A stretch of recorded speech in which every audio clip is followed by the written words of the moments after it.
آج آپ کو معاشرہ جو ہے وہ عجیب سا جو نظر آ رہا ہے، خاص طور پہ ہمارے اپنے ملک میں، جب گدھے اور پتہ نہیں کیا کیا کھلائیں گے تو پھر آپ کیا توقع رکھتے ہیں لوگوں سے کہ وہ اچھی باتیں کریں گے، اچھا عمل کریں گے، یا انسانوں کو ووٹ دیں گے یا جانوروں کو ووٹ دیں گے؟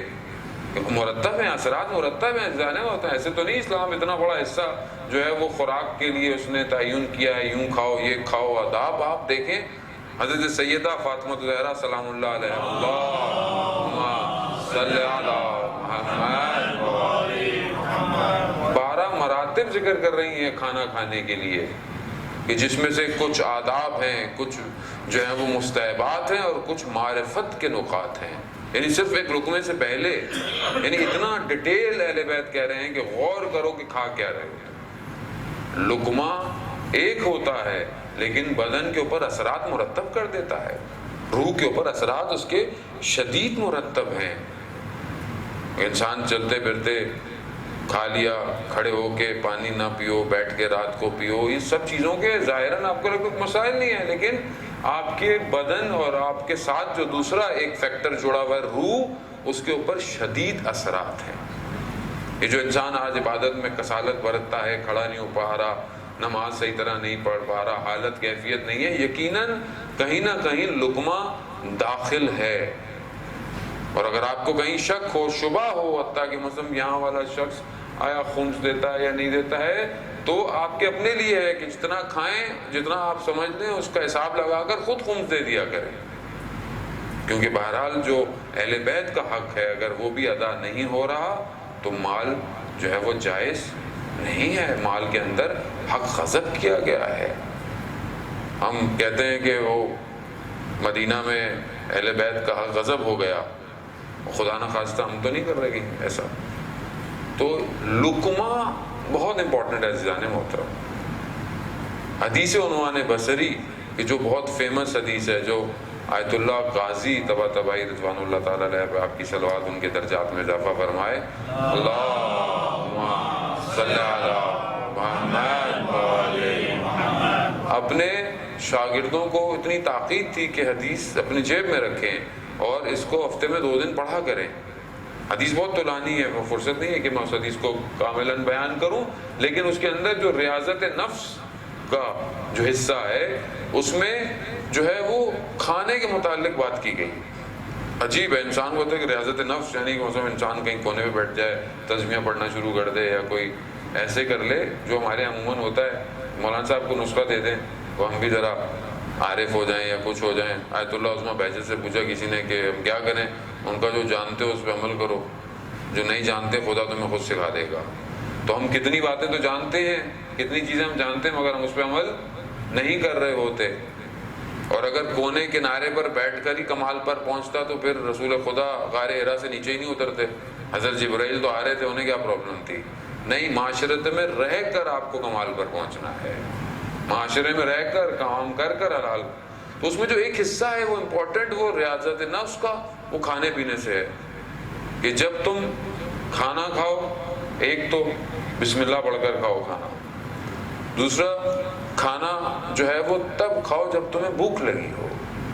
یعنی اب ایسے آپ گزر رہے ہیں کہیں بیٹھے ہیں، بھائی کھا لیں، پھر کھا لیا، وہاں اٹھے پھر کھا لیا. جب تک وہ کہتے ہیں بھوک نہ ہو، حدیث ہے مولا کائنات، جب تک تمہیں بھوک نہ ہو کھانا مت کھاؤ، اور جب تک بھوک ہو کھانے کو چھوڑو نہیں. یعنی جتنی تمہاری بھوک ہے اتنا کھانا کھاؤ. اور کھانے کو رسول خدا فرماتے ہیں کہ اپنے شکم کو 3 حصوں میں تقسیم کرو، ایک کھانے کے لیے، ایک پانی کے لیے اور ایک ہوا کے لیے. وہ یہاں تک کھا لیا تو پانی بھی نہیں پیا جا رہا. پھر میٹھا آ جاتا ہے تو کہتے ہیں یار پہلے بتاتے، تو جگہ ہی نہیں رکھی ہے میٹھی. تو ہمارے ہاں تو کھانے سے دیکھیں نا، آپ اپنی شادی بیاہ کی تقریبات دیکھ لیں پاکستان کے اندر، وہاں سے شخصیت پتہ چلتی ہے جب کھانے کے ڈھکن کھلتے ہیں تو، اور پتہ چل جاتا ہے کہ اندر کون سا والا ہے. اندر میں نام نہیں لینا چاہتا، لیکن کون سا اندر چھپا ہوا ہے شخص. ہاں ختم ہو گیا تو کیا ہو جائے گا، بس اگر کچھ نہیں ملا تو کیا ہو جائے گا. انسان اپنے ٹیبل سے اس کا اندر کا حرص اس کی پلیٹ میں نظر آ رہا ہوتا ہے. ایک ابھی ڈش کھا رہا ہوتا ہے، 4 پہ نظر ہوتی ہے کہ کہیں یہ تو کم نہ ہو جائے، کہیں اٹھا نہ لے کوئی. عزیزانہ ویسے معاشرے کی باتیں ہیں، حقیقت ہے، اس سے ہم آنکھیں چھپا نہیں سکتے. تو یہیں سے پتہ چلتا ہے انسان کتنا جو ہے وہ شکم کے لیے کتنا پریشان ہے، اور یہ شکم اس کو کس مقام پہ لے جاتا ہے. کھانے کے بعد انسان ہل نہیں پا رہا ہوتا، جبکہ کھانے کے آداب یہی ہیں کہ اتنا کھاؤ جتنا تمہارے بدن کو ضرورت ہے. روایات یہی کہتی ہیں کہ تمہارا کھانا ایسا ہو کہ جو تمہاری عبادات میں تمہیں طاقت دے سکے. یعنی میں کھانا کیوں کھاؤں؟ تاکہ میں پروردگار تیری عبادت بہتر کر سکوں. علامہ طباطبائی کہ رات کو جو تفسیر المیزان لکھی انہوں نے اتنی بڑی کہ آج تک جو ہے وہ ہم اس کو صحیح طرح درک نہیں کر پا رہے. رات کو جب ہوتے تھے تو وہ اپنے بدن کی خستگی وہ نہ ہو، تھکے نہ، تو چائے اور انگور کا استعمال کرتے تھے کہ بدن جو ہے وہ تھکے نہیں. کھانا ضروری ہے، یہ نہیں کہ نہیں کھانا. آپ لوگ یہاں سے جا کے بولے بھائی آج کیا تم کھانا نہیں کھا رہے. بھائی کھانا کھائیں لیکن اتنا کھائیں کہ جتنا میں چل سکوں.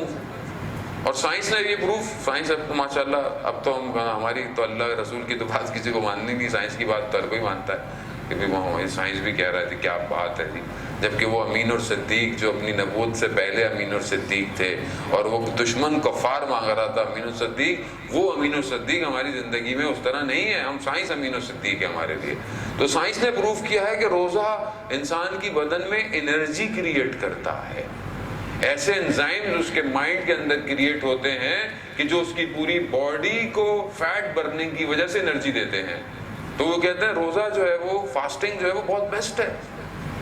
اب فاسٹنگ آپ اللہ کی نیت سے کریں یا آپ باڈی کی انرجی سے کریں وہ اب الگ بات ہے، لیکن اصل روزہ وہ جو کہتے ہیں مسلمان رکھتے ہیں، باقی مذاہب بھی روزے رکھتے ہیں، وہ بھی اپنے حساب سے فاسٹنگ کرتے ہیں. نہیں ہو تو ویسے ہی بھوکے رہ لیتے ہیں کہ دوپہر کو کھانا ہلکا کھانا ہے یا سے کھانا ہے. کیوں؟ کیونکہ انسان کی اللہ جانتا ہے اس جو اسٹرکچر اللہ نے جو ڈیزائن کیا ہے، جو باڈی ڈیزائن کی ہے، اسے خدا بہتر جانتا ہے کہ ان کو کیا دینا ہے. آج جو بیماریاں ہیں ہمیں یہ صرف ہمارے اپنے وجہ سے ہیں. آج جو ہماری اپنی خوراکیں ہیں، خاص طور پہ فاسٹ فوڈز ہیں، بہت زیادہ ڈیپ فرائی چیزیں ہیں، یہ ساری چیزیں کیا ہیں؟ اور خدا نہ خاصے جو مرغی کھاتے ہیں، وہ مرغی کو اگر آپ مین روڈ پہ بٹھا دینا درمیان میں، اور وہ ہلے گی نہیں. اس نے ہلنا نہیں ہے کیونکہ اس کو سکھایا نہیں کیا ہلنا. وہ اس کی وجہ سے ہمارا معاشرہ بھی وہیں بیٹھا ہوا ہے، وہ بھی نہیں ہل رہا.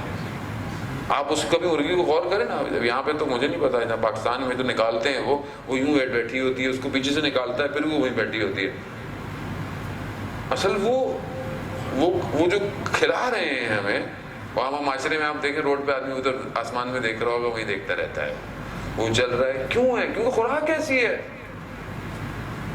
جبکہ ہم تازہ اگر چیز، سبزی، پھل، یہ ساری چیزیں کھائیں. میں گوشت کے خلاف نہیں ہوں، ہندوستان سے نہیں آیا ہوا بہت زیادہ، لیکن مسئلہ یہ ہے کہ بہت ساری بیماریاں ہماری انہی چیزوں کی وجہ سے ہیں. آج جو ہم اتنے پریشان ہیں کہ یہ ہو جائے وہ ہو جائے، اور بیماریاں بھی ماشاءاللہ اتنی زیادہ آتی جا رہی ہیں. خوراک بہت مہم ہے عزیزان محترم. ایک بزرگ عالم کے بیٹھے ہوئے تو کہنے لگے کہ یہ جو دسترخوان پہ چار پانچ چیزیں ہوتی ہیں جب انسان کے، اور انسان ایک چیز کھاتے ہوئے دوسری کی خواہش رکھے خالی، اور حلال ہے لیکن خواہش رکھے، تو وہ کہتے ہیں کہ لمبی لمبی آرزویں پیدا ہوتی ہیں انسان کے اندر. اور یہ آرزویں باہر دیکھیں گے، وہ یہ گاڑی یہ بھی لینی ہے، کسی شاپنگ مال میں کپڑے دیکھ لیے، یہ آرزویں ہیں. اور یہ آرزویں انسان کو حرام کی طرف لے کے کھینچ کے چلی جاتی ہیں. جب آپ کی آرزویں زیادہ ہوں تو جب آپ پورے نہیں کر پائیں گے اپنے، تو آپ پھر حرام کی طرف متوجہ ہوں گے کہ بھائی کسی اور طریقے سے اس کو پورا کیا جائے. لقمہ اتنا مہم ہے، ایک لقمہ. نجف کے عالم بزرگوار تھے، کھانے پہ شاگرد نے بلایا ان کو، کھانے بیٹھے، چاول گوشت رکھا، انہوں نے چاول اٹھائے، تھوڑے سے کھائے اور اٹھ کے چل دیے. اب یہ پریشان ہو گئے کہ استاد کے لیے میں نے اتنا اہتمام کیا اور انہوں نے کھانا نہیں کھایا. اب کیونکہ شاگرد تھا، پہچان گیا کہ کوئی نہ کوئی گڑبڑ ضرور ہے.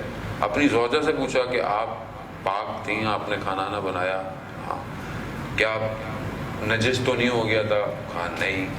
کہا مطلب کسی جانور کے منہ سے تو نہیں کھینچا تھا مثلاً کہ کچھ ایسی چیز ہو یا کیا ہو؟ تو یہ گھر میں تو انہیں نہیں ملا. تو وہ قصاب کے پاس پہنچ گئے کہ بھائی تم نے صحیح کہا، ہاں زیبا صحیح تھا. بولے کیا تھا؟ تو کہا مجھے بتا دو، میں پیسے ایسے واپس نہیں لوں گا، لیکن مجھے کوئی ایسی چیز. تو اس نے بولا ہاں گوشت کا حصہ بلی کے منہ میں تھا، میں نے اس سے کھینچ لیا تھا. تو اپنے استاد کی خدمت پہنچے کہ آپ کو کیسے پتا چلا کہ مطلب اس میں کوئی مشکل ہے، کھانے کے اندر کوئی ایسی چیز ہے. کہا کہ جب تم نے دسترخوان پہ رکھا تو وہ کھانا نہیں تھا، وہ فضلہ تھا، وہ نجاست تھی جو ہمیں نظر آ رہی تھی. اب میں نجاست کو کیسے ہاتھ لگاؤں گا؟ کیونکہ ہمیں تو ظاہر ہے اب ہم اس مقام پہ نہیں ہیں. اب آپ بولیں گے اتنے دن مولانا رہ رہے ہیں، ہمیں اس مقام پہ تو لے جائیں گے ہم اس کو. لیکن بہرحال دیکھیں مقام پر جانے کے لیے بھی بہت سارے پیکیج چاہیے. فی الحال میرے پاس نہیں ہے بھی والا پیکیج، لیکن انسان کم از کم تدبر فکر تو کر سکتا ہے کہ جس چیز میں شک ہے نہیں کھائے. عزیزان محترم، یہ اندر جو صفائی ہے یہ صرف ظاہری نہا دھو کے کپڑے پہننے سے صاف نہیں ہوگی. اندر اور تو کوئی چیز آ نہیں رہی ہے، کپڑے تو پھر باہر ہیں. اندر یہ لقمہ جا رہا ہے، یہ پانی کا قطرہ جا رہا ہے. یہ بالکل ایسے ہی ہے جیسے ایک صاف گلاس کا پانی، صاف واٹر، بالکل شفاف ہو. کسی چشمے کا پانی آپ لے آئیں، ڈسٹل واٹر، ایک ڈراپ اس میں آپ سیاہی ڈالتے ہیں، وہ آپ خود دیکھیں گے کہ وہ سیاہی ایک قطرہ کیسے پورے پانی کو آلودہ کر دیتی ہے، ایک قطرہ سے. آپ بولے ماں صاحب ایک لقمہ ہی تو تھا، ایک لقمہ جہنم میں لے جا سکتا ہے. وہی بہت بڑے عالم کا واقعہ جو آپ نے سنا ہوگا کہ عالم دین تھے، بچہ بھی، اس نے کوئی غلطی کی تو انہوں نے بولا میری تربیت میں تو کہیں کوئی مشکل نہیں تھی، بچے نے کیوں کیا؟ تو اپنی زوجہ سے پوچھا کہ کوئی اس وقت، کوئی حمل کے وقت کوئی ایسی چیز ایسی تھی کہ جو، کہتے ہیں ہاں ایک دفعہ میں پھل کی دکان پہ گئی تھی تو میں نے پھل والے سے بغیر پوچھے وہ انار کا ذائقہ چکھنے کے لیے میں نے سوئی سے انار کا رس چکھا تھا. کتنا ہوگا وہ؟ آج کل تو آپ کچھ پوچھیں تو راضی بھی ہو جائے گا دکان والا، لیکن ایک قطرہ وجود میں بہت مہم ہے. ہماری مائیں بہنیں خاص طور پہ ان کے لیے کہ وہ ظاہر ہے اولاد کی تربیت کر رہی ہیں، اثرات مرتب ہیں. خاص طور پر اگر کوئی جو ہے وہ بچہ دنیا میں آ رہا ہے، اس کیفیت میں آپ کو پاک اور صاف رہنا. جب بچہ دنیا میں آ جائے، ہمارے ہاں پاکستان میں عجیب عقائد ہیں کہ 2 مہینے تک 40 دن تک خاتون جو ہے وہ مطلب پاک نہیں ہے، جبکہ اسلام کہیں پہ بھی نہیں کہہ رہا 11 دن کے بعد، نفاست کے بعد وہ پاک ہے. وہ الگ الگ مراحل ہیں چیزوں کے. 40 دن تک نماز سے دور، اس سے دور، اس سے دور. وہی 40 دن جو بچہ دودھ پیتا ہے وہی اس کے بدن میں گوشت اور پوست اور ہڈیوں کو نشوونما دے رہا ہوتا ہے. اسی میں آپ اس کو جو ہے وہ پاکیزگی سے دور کر دیتے ہیں تو کل وہ کیا اولاد آئے گی. عزیزان محترم، آج معاشرے میں جو مشکلات ہیں وہ سب ہماری اپنی ہیں، باہر سے نہیں آئی ہیں. سارا الزام ہم امریکہ کو دے دیتے ہیں بڑے آرام سے. ہم خود کون سے، ہمارے اپنے تھوڑے مسائل ہیں. ہم خود کتنے پاک ہیں. آج ہمیں کرپشن کا موقع مل جائے سب سے بڑے کرپٹ ہم ہوں. ہمیں کرسی نہیں ملتی اس لیے ہم باقی سارے وہ پریزیڈنٹ یہ فلانا یہ. آپ بھی ہوتے بھائی، آپ بھی یہ کر رہے ہوتے. آپ ابھی موقع دے دیں پاکستان میں جائیں آپ. ہمیں مولانا کو بھی موقع ملتا ہے، وہ بھی موقع ملتا ہے. جہاں کس کو موقع ملتا ہے کیونکہ جب تک اندر کی تربیت نہیں ہے، جب تک مکتب سے جڑا ہوا نہیں ہے، صحیح طرح در اہل بیت کا غلام نہیں ہے، صحیح نہیں ہو سکتا. کیونکہ کہیں اور پاکیزگی ہے ہی نہیں. کیونکہ قرآن نے خود کہہ دیا کہ ہم نے ان سے نجاست کو دور کر دیا ہے. اگر ہم چاہتے ہیں ہماری بھی نجاستیں دور ہوں تو ہمیں ان سے جوڑنا پڑے گا، ورنہ کہیں اور آپ کو پاکیزگی اور طہارت روح کی نہیں ملے گی. یہ اہل بیت ہیں جنہوں نے ایک نگاہوں سے لوگوں کو پاک کر دیا.